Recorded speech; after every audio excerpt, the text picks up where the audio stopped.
இந்தாங்கக்கா பணம். ஐயோ தம்பி, தப்பா எடுத்துக்காதீங்கப்பா. நேத்து வந்து சத்தம் போட்டுட்டேன்னு சொல்லி. இல்லைங்கக்கா, நான் தப்பாலாம் ஒன்றும் எடுத்துக்கல. இல்லப்பா, நீங்க தான் படிச்சிருக்கீங்க, 4 இடத்துக்கு வேலைக்கு போறீங்க, ஏசி ரூம்ல உட்காந்து 4 சேர்ல இருந்தீங்கனாலே ஏதோ உழைக்கிற காசுக்கு உங்களுக்கு சம்பளம்னு ஒன்று வரும். நாங்களாம் வயசானவங்கப்பா, எங்களுக்கெல்லாம் வேலை வெட்டிக்கு போய் சம்பாதிச்சு பண்ற அளவுக்கு உடம்புல தெம்பு இல்லை. ஏதோ இருக்கிறத வச்சு நாங்கெல்லாம் கஞ்சோ குழுன்னு குடிச்சிக்கிட்டு இருக்கோம். எங்களுக்கு சோறு போடுறதே இருந்தா இங்க இருக்க இந்த செடி கொடிங்க தான். இதுக்கு தண்ணியை விட்டு தான் உரத்தை போட்டு அதை பண்ணி இதை பண்ணி நாங்களே இதில் கிடைக்கிற காயை கனியை விற்று ஏதோ வருமானம் பார்த்து குடும்ப பழப்பம் நடத்திக்கிட்டு இருக்கோம். உங்கள் அம்மா இப்படி வந்து களவாணித்தனம் பண்ணி வீட்டில் இருக்கிறதெல்லாம் களவாண்டுக்கிட்டு போனா நல்லாவா இருக்கு? அதனால தான்ப்பா கோவத்தில் வந்து கட்டிட்டேன். ஏதோ 1 நாள் 2 நாள்னா நாங்களும் அமைதியாக இருப்போம். 3 வருஷமா ஐயா, 3 வருஷமா நானும் என்னடா இது காய் வருது பூ வருது, ஆனால் நம்ம பறிக்கலான்னு பார்த்தா இருக்க மாட்டேங்குதுன்னு அம்புட்டு வயிற்றுச்சல்யா. அந்த வயிற்றுச்சல்ல தான் வந்து திட்டிவிட்டேன். நீங்க எதுவும் தப்பா எடுத்துக்காதீங்கப்பா. இல்லைங்கக்கா, நான் அப்பெல்லாம் ஒன்றும் நினைக்கல. என்ன நீங்க என்னை கூப்பிட்டு தனியா சொல்லியிருந்தீங்கன்னா கூட பரவாயில்ல. 4 பேர் இருக்கும்போது நீங்க அப்படி கத்திட்டீங்க, அதான் கொஞ்சம் வருத்தம். இல்லையா, நானும் டவுனுக்கு போயிட்டு வீட்டுக்கு வந்துட்டு என் மரும வந்தாங்க, அத்தை போன பாருங்கன்னு என்னம்மா அது அப்படின்னு பார்த்தா இந்த பொம்பை காய பிடிச்சிக்கிட்டு இருக்கா. அப்புறம் நம்ம என்னத்தை சொல்றது, வயிற்றுச்சலா இருக்குமா என்ன? அதான் பிடிச்சி அந்த கோவத்தில் திட்டிவிட்டேன். வேற எதுவும் தப்பா எடுத்துக்காதீங்கப்பா. சரிங்கக்கா, நான் எதுவும் தப்பா எடுத்துக்கல. நீங்களும் கஷ்டப்படுறீங்க தான், அது எங்களுக்கு புரியுதுங்கக்கா. எங்க அம்மா இனிமே வந்து இந்த மாதிரிலாம் களவாட மாட்டாங்க, அதுக்கு நான் உத்தரவாதம் கொடுக்குறேன். இல்லப்பா, வீட்டுக்காரவங்க நானு செடி வச்சிருக்கோம், என்கிட்ட கேட்டு வாங்கிட்டு போறவங்களும் இருக்காங்க. இப்படி கேட்காம களவாண்டுட்டு போகணும் எனக்கு கோவம் வந்துருச்சு. வேணுமா 2 காய் வேணுமா வந்து கேளு, காசு இல்லையா பரவாயில்ல 2 காய் தானே பறிச்சுட்டு போ அப்படின்னு விட்டுருவேன். தினமும் இதே வேலைன்றனால தான் அப்படி ஆயிப்போச்சு. சரிங்களா? சரிங்கக்கா, அப்ப நான் வரட்டுங்களா? ஐயோ, வந்த பிள்ளைய உள்ள கூட கூப்பிட்டு ஒரு காப்பி தண்ணி வச்சு கொடுக்கல. வாப்பா, உள்ள வந்து காப்பி தண்ணியை குடிச்சிட்டு போவீங்க. இல்லைங்கக்கா, இருக்கட்டும், வேலைக்கு நேரம் ஆயிடுச்சு, அதான் போயிட்டு வரேங்க. சரிங்கப்பா. நூலை பொழைச்சேல அம்மா போல பையன்னு சொல்லுவாங்க, ஆனா இந்த வீட்டுல உள்டாவா இருக்கு. அப்படியே பையனுக்கு அவங்க அப்பன் குணம். ஆத்தா கறி அதை இதுன்னு சொல்லி கொடுத்துக்கிட்டு இருந்தா முதல்ல. நான் கூட நினைச்சேன் இந்த பையனும் போய் கேட்குறோமே அவங்க ஆத்தா கறி மாதிரி ஆட்டம் ஆடுவானோன்னு. சொன்ன வார்த்தையை தட்டாம கொண்டு வந்து கொடுத்துட்டு போயிட்டானே 10,000. பயலுக பண்ற தப்புக்கு பெத்தவங்க அலைஞ்சது போய் இன்னைக்கு பெத்தவங்க பண்ற தப்புக்கு பையனுங்க அலைகிற நிலைமையா வந்து போச்சு. போ, வந்த வரைக்கும் லாபம். இதை எடுத்துட்டு போய் நம்ம ஒரு 4-5 கண்ணை வாங்கிட்டு வந்து நட்டு விட்டுட்டு மற்ற வேலையை பார்ப்போம். இங்க வா, பட்டனை போடுவான். பட்டன் போடக்கூடாதா? இங்க பாரு, சனிக்கிழமை லீவ் விட்டா போதும், இந்த பட்டன் போடாம இந்த பொறுக்கி பையமா இந்த மாதிரி சட்டையை போட்டு தெரியாத. கடைக்கு வர 4 பேர் பாப்பாங்க, என்ன புள்ள இப்படி இருக்கான் அப்படின்னு சொல்லி உங்க அப்பாவும் என்ன என்ன பேசுவாங்க. ஒழுங்கா பட்டனை போடு. நீ ஒரு லூசுமா, இது பேஷன், இப்படித்தான் இருக்கும். இந்த துணிக்கெல்லாம் பட்டன் போடக்கூடாது. என்ன பேசணும், வெங்காயம் பேசணும். நம்ம சொல்றத ஒன்னும் கேட்க மாட்டேன். இந்த சனிக்கிழமை லீவ் விட்டாலே உங்க தொல்லை அடங்க முடியலடா. வீட்டுல இருந்தாலும் இருக்கிறது இல்ல, அங்க வரேன் இங்க வரேன்னு. உன்னைய கூட்டிட்டு இங்க வந்து விட்டுட்டு போறதுக்கும் முடியல. சரி பரவாயில்ல, ஆனா இந்த ஒரு தடவை விட்டுட்டேன், அடுத்த தடவை இந்த துணியை போடக்கூடாது. அப்படி எதுவும் போட்டேன்னு வச்சுக்க, நெருப்புல போட்டு பொசுக்கி போடுவேன். படுத்துருக்கேன்னு தெரியுது, மேல யார் பாத்திரத்தை தூக்கி வீசுறது? கொஞ்சமாவது உனக்கு அறிவு இருக்குதா இல்லையா? எனக்கு இப்படி எல்லாத்தையும் தூக்கி தூக்கி வீசிக்கிட்டு இருக்க, ஆள் இருக்குது தெரியலையா? உங்ககிட்ட பேசுனா நீங்க பேசுங்க, இல்லையா வாயை மூடிக்கிட்டு இருங்க. என்ன வாய் மூடிக்கிட்டு இருக்கணுமா? இங்க பாரு, இந்த வீட்ல எல்லாத்துக்கும் உரிமை இருக்குது, அதை முதல்ல புரிஞ்சுக்கோ. என்னமோ ஆளு நிக்கிறத பார்க்காம கூட மேல தூக்கி வீசுற. பையன் பயந்து போய் எப்படி அழுகுறான், கொஞ்சமாவது அறிவு இருக்குதா என்னன்னு தெரியல. சீ, ஏமா என்னம்மா நீ நடு வீட்டுல இப்படியே பாத்திரத்தை தூக்கி வீசுவ? நானும் என்னமோ எதுவும் பயந்து தொலைஞ்சிட்டேன். உங்ககிட்ட நேத்து நான் என்ன சொல்லிட்டு போனேன்? என்ன சொன்னேன்? வேலைக்கு போறேன், மணி ஆகி போச்சு, துணியை துவைச்சு போடுங்க, பாத்திரத்தை கழுவி வச்சிருங்கன்னு தானே சொன்னேன். அதை கூட முடியாதுன்னா உங்களுக்கு அப்புறம் என்னதான் முடியும்? இவ என்ன அதிகாரம் பண்ணிக்கிட்டு தெரியுறாப்ப? ஐயே, இது வீடா என்னது? ஏன்னா இப்படி சத்தம்னு தெரியலப்பா. சீ, என்ன சத்தம்? வேற யாரும் சத்தம் போடுற? உங்க பொண்டாட்டி தான். உமா, என்னது இது? பாத்திரம் துணி என்ன எல்லாம் கத்த கத்த கத்த நீங்க போட்டு இருக்கு? அது ஒண்ணு வானத்துல இருந்து உழுகல, உன் பொண்டாட்டி தான் அங்க இருந்து தூக்கி வீசறா. என்னது பாத்திரத்தை துணியெல்லாம் தூக்கி வீசினியா? என்ன உனக்கு பைத்தியம் பிடிச்சிருச்சா?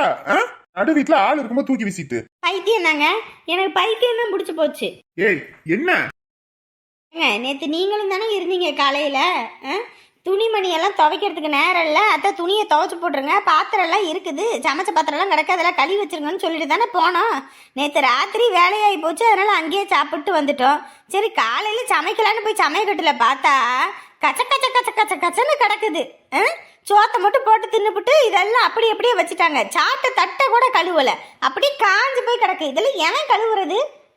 ஒரு வேலை சொன்னால் கூட செய்ய முடியாதாம்மா இவங்களுக்கு?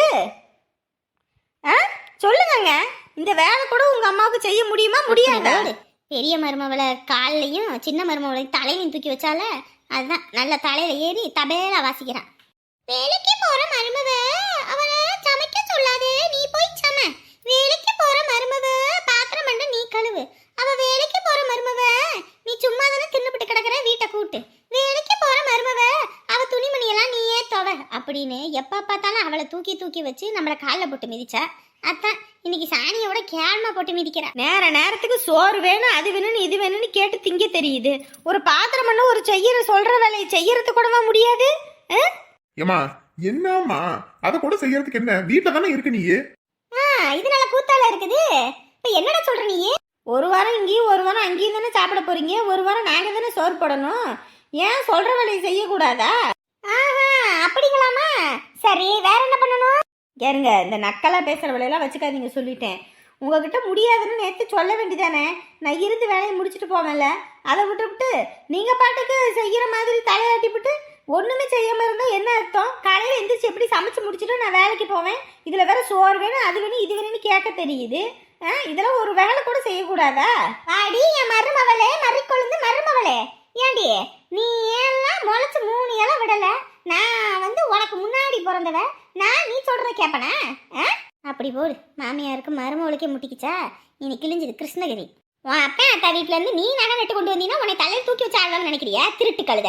அங்கிருந்து இங்க வந்து உன் அக்கப்போர் தாங்க முடியாத மாதிரி அவங்களும் உனக்கு கல்யாணம் பண்ணி தாட்டி விடுறதுக்கு வக்கு இல்லாம இருந்த நீ என் பையனை ஏமாத்தி கட்டிக்கிட்டு வந்துட்டு இங்க உன் அதிகாரத்தை ஏன்ட்ட கட்டலன்னு பாக்குறியா? ஆஞ்சு விடுவேன், ஆஞ்சு சொல்லிவிட்டேன். ஒழுங்கு மரியாதை இருக்கிற மாதிரி இருங்க, இல்லைன்னா வீட்டை விட்டு வெளியே போங்க. பாத்தீங்களா உங்க அம்மா எப்படி பேசுறாங்க பாத்தியா? ஏமா வேலைக்கு போய் கஷ்டப்பட்டுட்டு வரோம், வீட்டுல இருந்து தின்னுட்டு இருக்கிற இது ஒரு வேலை கூட செய்ய முடியாதாமா? ஏமா இப்படி பேசிட்டு இருக்க நீ? உன் பொண்டாட்டி சாவி கொடுக்குற, நீ இங்கே ஆடுற. ஏண்டா ஏண்டா ஏண்டா ஏண்டா இப்படி இருக்கிற?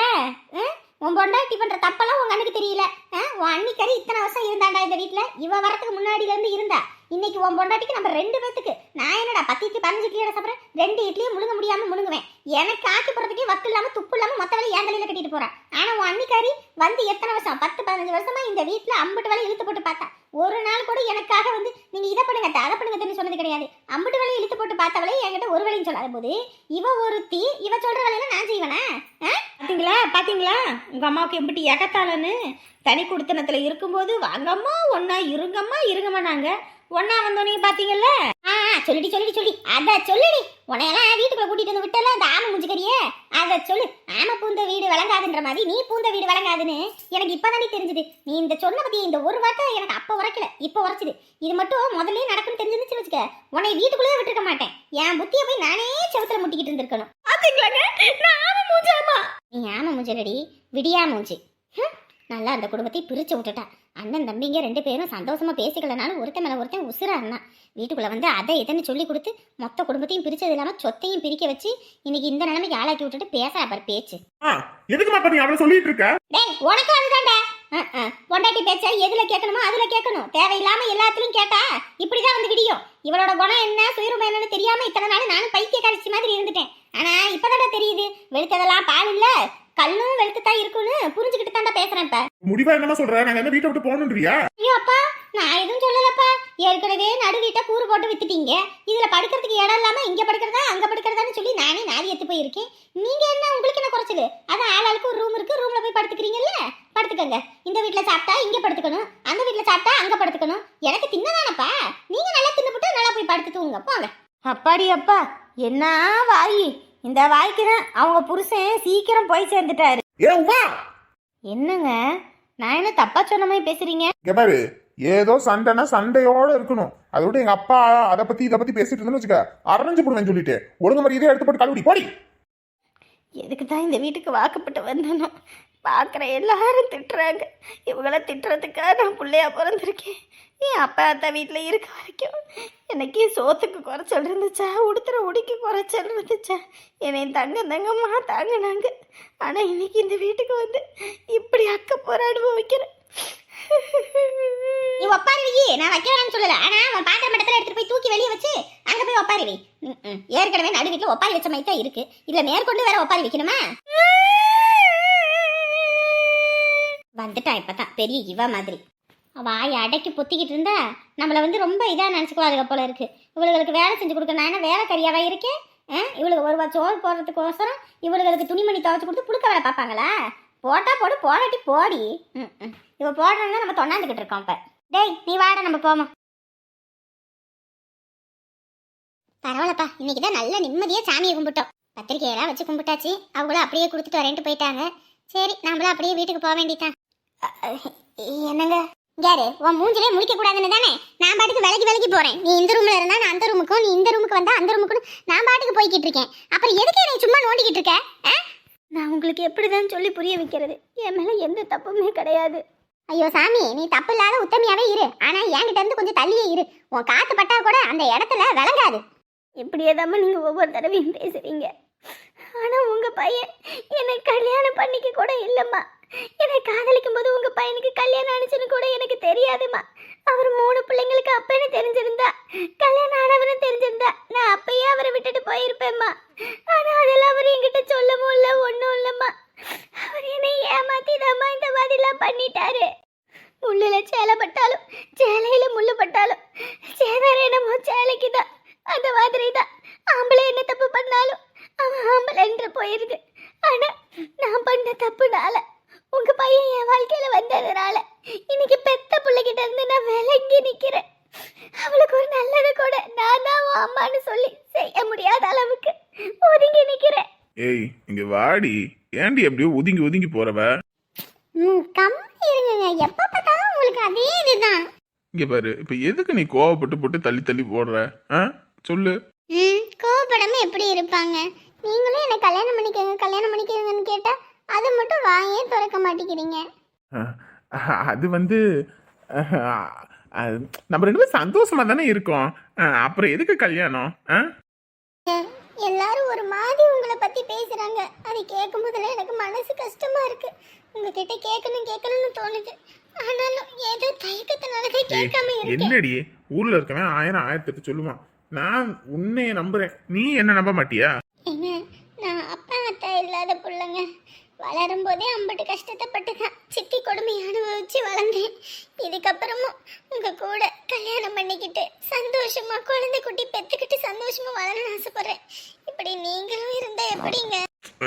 இப்போதைக்கு நம்ம சந்தோஷமா இருப்போம், அதுக்கப்புறம் கல்யாணத்தை பத்தி யோசிப்போம். ஏங்க, இப்ப நான் முழுகாம இருக்கேங்க. உங்க குழந்தை என் வயித்துல வளருது.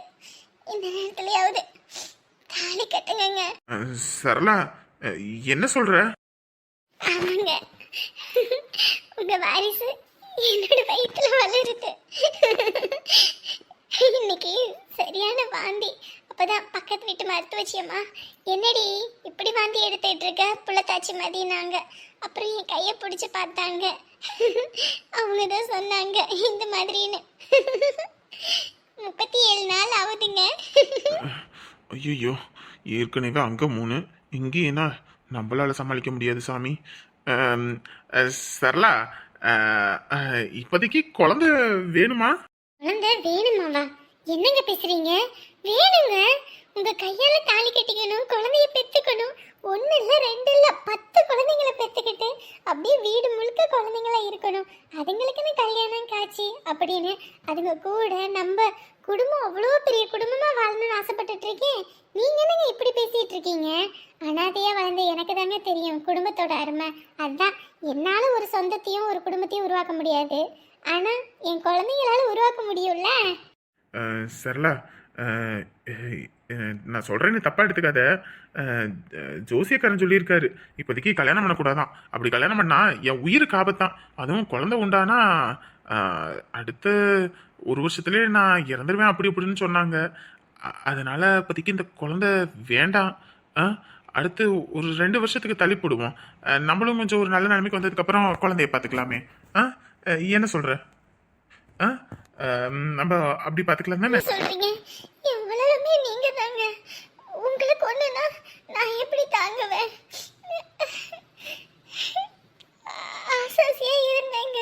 காலையில இந்த மருத்துவச்சி அம்மா சொன்னோனையும் நீங்க எப்படி சொன்னோனையும் நொறுங்கி போயிட்டேன். இதனாலதான் நீங்க கல்யாணம் வேண்டாம் வேண்டாம்னு சொன்னீங்களா? ஆமா, 2 வருஷத்துக்கு கல்யாணம் பண்ணக்கூடாதுன்னு சொல்லியிருக்காங்க. அதனால தான் அதை சொன்னா நீ வருத்தப்படுவ அப்படின்ற காரணத்துக்காக தான் சொல்லல. வேணும்னா சொல்லு, எனக்கு உயிரை பத்தி கூட கவலை இல்லை. நம்ம இப்பயே கல்யாணம் பண்ணிக்கலாம். என்ன சொல்ற? இப்பயே போய் கல்யாணம் பண்ணிக்கலாமா? வேண்டாங்க, நீங்க நல்லா இருக்கணுங்க. எனக்கு எது ஆனா கூட பிரச்சனை இல்லை. நீங்க நல்லா இருக்கணும், நீங்க நல்லா இருக்கணும். அம்மாவை மன்னிச்சிருடா. உங்க பையன் ஒவ்வொரு தடவையும் கல்யாணம் பண்ணிக்கணும்னு கேட்கும் போதெல்லாம் எதையாவது ஒன்று சொல்லுவாரு. புள்ள பெத்துக்கணும்னு சொன்னாலும் அத்தனை தடவையும் அதையும் சொல்லி ஏதாவது ஒன்று பண்ணி என் மனசை மாற்றி கலைக்க வச்சிருவாரு. அந்த மாதிரி ஒவ்வொரு தடவையும் குழந்தைய கலைச்சிக்கிட்டே இருந்தேன். அப்புறம் பக்கத்தில் இருந்த மருத்துவச்சி அம்மா தான் சொன்னாங்க, இது ரொம்ப தப்புடி, இதுக்கப்புறம் நீ கலைச்சின்னா உன் உயிருக்கு ஆபத்து வந்துடும் அப்படின்னு. அதுக்கப்புறம் நான் அவருக்கு சொல்லாமையே என் வயிற்றுல குழந்தைய வளர விட்டேன். டேய் தங்கப்பட்டு, இப்பயே வயிறு தெரிய ஆரம்பிச்சிருச்சு. 5 மாதம் வரைக்கும் உங்கள் அப்பா கிட்ட நான் சொல்லவே இல்லை நீ உண்டாயிருக்க விஷயத்தையே. உங்கள் அப்பாவுக்கு நான் சொல்லாமையே குழந்தைய பற்றி கையில் கொடுக்க போகிறேன். அதுக்கப்புறமேட்டுக்கு அவரே இந்த குழந்தை முகத்தை பார்த்ததுக்கப்புறம் குழந்தை இனி வேண்டான்னு சொல்ல மாட்டாரு. நம்ம அந்த வாழ்வுக்கு சான்றாவது இன்னொரு உயிர்தானடா. ஐயோ, அவர் வந்துட்டாரே. ஐயோ, வாங்குங்க. இவ்வளோ நேரம் எங்க போனீங்க? கொஞ்சம் வேலையா வெளியே போயிருந்தேன். என்ன உன் வயிறு பெருசா இருக்கு? ஐயோ, கண்டுபிடிச்சிருவாரு என்னன்னு தெரியலையே. அது ஒன்றும் இல்லைங்க, இப்பதான் சாப்பிட்டேன். தொப்பா விழுந்துருச்சு போல இருக்கு, அதான். கேரு, என்கிட்ட எது நீ மறைக்கிறியா? இல்லைங்க, நான் என்ன உங்ககிட்ட மறைக்கிறேன்? கேரு, உண்மையே சொல்லு சரலா, எதுவும் என்கிட்ட மறைக்கிறியா? இல்லைங்க.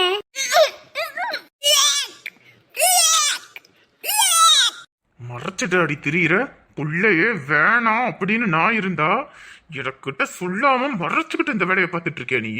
சரலா, என்னங்க? என்ன வாந்தி எடுத்துட்டு இருக்க? என்னாச்சு? அது ஒன்றும் இல்லைங்க, நேற்று நைட்டு நீங்கள் பரோட்டாவும் கறி குழம்பும் வாங்கிட்டு வந்தீங்களே, அதான் சேரல. நெஞ்சுக்கிட்ட ஒரு மாதிரி எரிச்சலாக இருந்துச்சு, அதான் வாமிட் வந்துருச்சு. கேரு, நானும் ரொம்ப நாளா உன்னை பார்த்துக்கிட்டு தான் இருக்கேன். எனக்கு தெரியாம மறைவா போய் வாந்தி எடுக்கிற, சோர்ந்து சோர்ந்து போய் உட்கார்ற. முதல்ல இருந்ததுக்கு உன் முகம் வெளுமையா இருக்கு. சொல்லு, என்கிட்ட எதுவும் மறைக்கிறியா? சொல்லுடி. எதுக்கு கத்துறீங்க? அப்ப சொல்லு. என்னங்க, இத்தனை தடவை 5 தடவை குழந்தைய கலைச்சிட்டேங்க. இது 6ஆவதா நான் உண்டாயிருக்கேங்க. இந்த குழந்தைய கலைக்க எனக்கு மனசு வரல. என்னது மனசு வரலையா? ஆமாங்க, இப்போ 5 மாசம் ஆயிருச்சுங்க. இதுக்கப்புறம் குழந்தைய கலைக்கவும் முடியாதுங்க. இந்த குழந்தை இருக்கட்டுங்க, நம்ம 2 பேரும் வாழ்ந்த வாழ்வுக்கு சான்றா இந்த குழந்தை இருக்கணும்னு ஆசைப்படுறேங்க. இவளை பெற்று நம்ம வளர்த்து நல்லபடியா வச்சு படிக்க வச்சு பெரிய ஆளாக்கணுங்க. அதனால தாங்க உங்ககிட்ட சொன்னா நீங்க கலைக்க சொல்லுவீங்கன்னு சொல்லாம மறைச்சிட்டேன். ஏய், குழந்தை வேணா குழந்தை வேணும்னு சொல்லிக்கிட்டு இருக்கேன். சொல்றத கேட்காம என்னடி வேலை பார்த்துக்கிட்டு இருக்க நீ?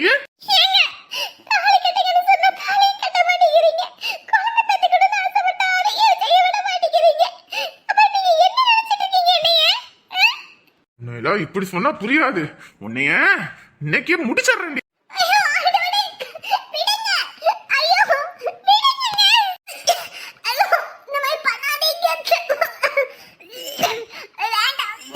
அப்ப என்ன கேட்காம இந்த வேலையை பத்தி உன்னை சும்மா விடுவேனா? இன்னைக்கு உன்னை என்ன பண்றேன்னு பாரு.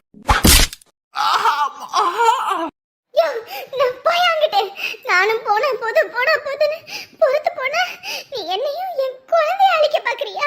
விட மாட்டேன்டா உன்னை, இதுக்கப்புறமா சும்மா விட மாட்டேன்.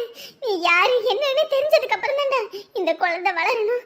சமூகத்துல என் குழந்தைக்கு இந்த மாதிரி எந்த கெட்ட பேரும் வந்துடக்கூடாதுன்னு தான்டா உங்ககிட்ட இருந்து மறைச்சேன். ஆனா இன்னைக்கு நீ என்னையவே கொல்ற தூரத்துக்கு போயிட்டல. நீ இனிமே வாழவே மாட்டடா. இங்க பாரு, இன்னைக்கு என் குழந்தைய